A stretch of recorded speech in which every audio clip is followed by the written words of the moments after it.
Hi, this is Dr. Janine, and I'm just really down by the lake and looking at the ducks and I guess the geese.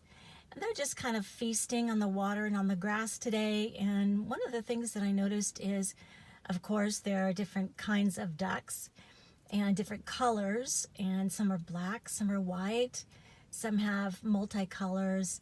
And then I guess it's just really kind of the same with the geese. There are different colors of geese, and some are bigger and some are smaller. And they also are going for different kinds of food. Some are out there in the water and they're probably diving for little fish or little things that swim in the water. And then there are some that are on the ground and they're kind of digging in the ground and eating on things. And the thing that really impressed me is these birds, they really don't worry about anything. Just like Jesus said, the birds of the field, they don't worry about who's going to clothe them or how they're going to be taken care of. They just are taken care of. They're in one big flock and they know exactly where to go, and they're not all the same. They're all pretty much different. They're somewhat the same species, but they're all pretty much different, and yet they're all getting along. None of them are fighting. They're eating different things and they're not bickering over who should eat what and what's best for the other. And the thing that kind of came to me was when the Apostle Paul was talking about, going into someone's house and or being around other people, and if they don't eat pork, respect them and don't eat pork around them. Or, if they do eat pork and you don't, and just don't criticize them or judge them because they do and you don't. And I think the gist of the message was and is that, pretty much to each their own. Don't put down someone else's decisions just because they're not your decisions. And just like the ducks, some of them are eating on the water and feasting on whatever is in the water, and some are eating on the grass. And they're really not bickering about who should be on the grass and who should be in the water. They're just in one big group, and none of them care which ones are black or white or different colors or multicolored. They don't really care if some of them are geese and some of them are ducks. They don't care if one eats one thing and another eats the other. They just are. And they're all profiting, if that's the word that we want to use, on just being in a group and just being together. And it just looks very, very peaceful, especially a lot of the little tiny birds over there. I don't even know if those are ducks. There might be even baby ducks. And they're just kind of floating around on the water, enjoying the sun. And that's the way life should be. We should be just kind of enjoying life, enjoying being in the sun. And of course, there's a car that went by.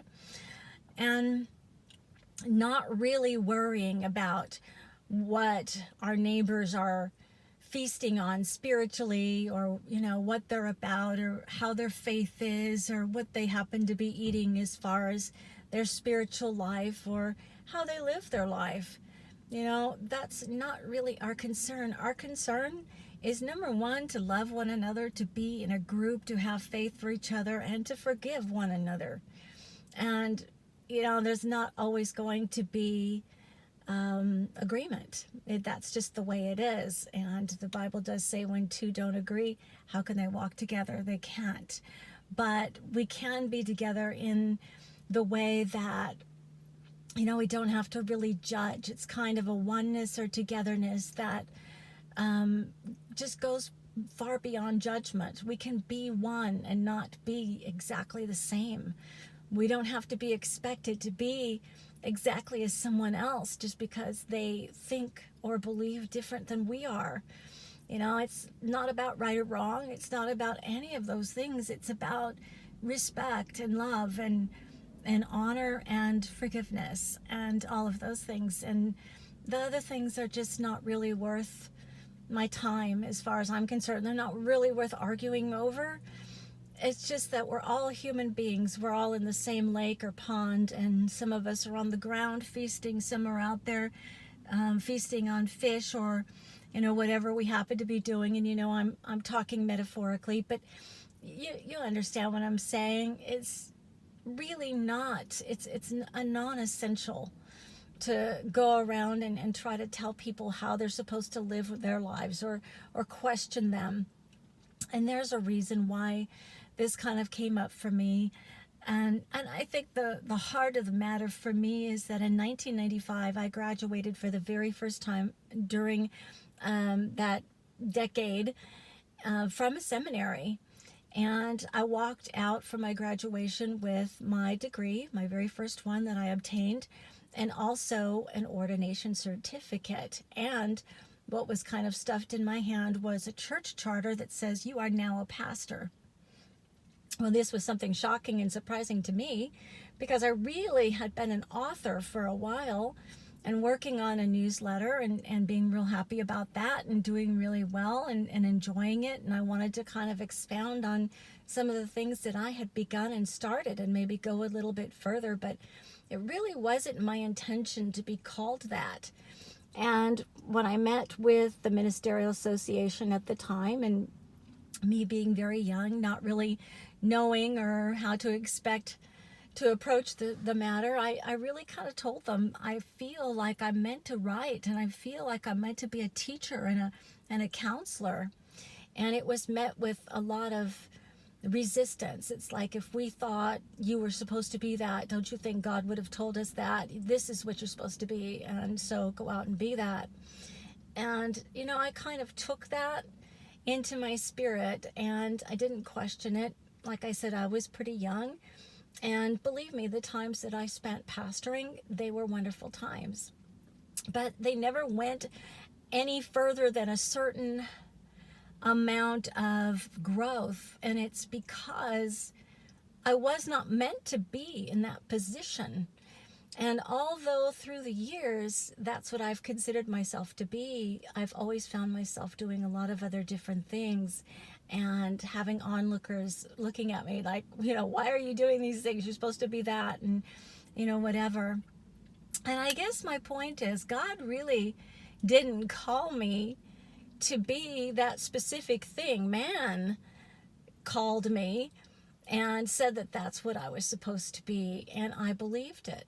And because of that belief, I struggled in trying to get there all the time. And, I always was being pulled by something else that seemed a lot better for me and deeper for me, or more profound.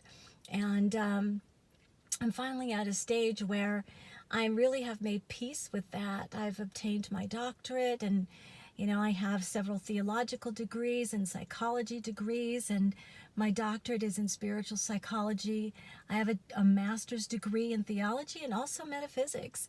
And that's totally me. I'm an author, I'm a speaker, I'm a teacher, I'm a counselor. I love all of those things that I do. I used to do them in an office on a regular basis, and that's where I want to get back to. I also love a lot of other things. And as a person, I like to expand myself. And so, that's just me. And I really believe that God's good with that. And as long as God is good with that, then I'm good with that. And just like all of the ducks and the geese that are out there in the water today, we should all be good with what we're doing. It's kind of one anothering. We should be good with each other and good to each other. And, I know in this world that's not always going to happen. There's going to be conflict, even from the smallest level up to the largest level. But, the idea of the whole matter and the whole message is that I believe that God expects this of me, and I'm going to extend this to you, to love one another as He loves me, and to forgive one another as He forgives me and as I desire to be forgiven, to process things in quiet moments, and to look for the higher wisdom that He has given and made available to each and every one of us. And I do that through prayer and through meditation. And I teach those things because they bring me peace, and I would like other people to have that as well. If they don't want them, that's fine. I'm not going to say they're wrong because they don't want them. I'm just going to say that, it's available because that's who God made me. Who God made me to create happiness and love in this world and to do the best that I possibly can, knowing that there is a God power within me as well as outside of me. And those are my beliefs. And I just want to expand in this point in my life, step over the line and out of the box and be everything that God inside of me wants me to be. And I want to pass that on to you as well. Be what God wants you to be, not what man speaks to you to be. And I'm not saying don't take godly counsel. That's not what I'm referring to. I am saying that take things to God when you are counseled or when you are spoken to, and meditate and pray on them. Ask what your gifts are and let them be exposed. And then take those gifts, put them in your hand, and bring them to the world. Be the embodiment of God on this earth. And that's what Jesus did. That's the example that he gave to us, is he was the embodiment of God on this earth in a human body. And that's what we need to strive to be, because that's following after his ways. And that's following after the power that he brought to this earth during that era. I love you from here. I hope that this message has been enlightening to you. If you don't agree with it, that's fine. Click it on off and you don't need to listen. But if you do, I thank God for you as well. And just go out and be at peace. Seek God. Know that you're powerful and that you're amazing as a person. God bless you. Bye-bye.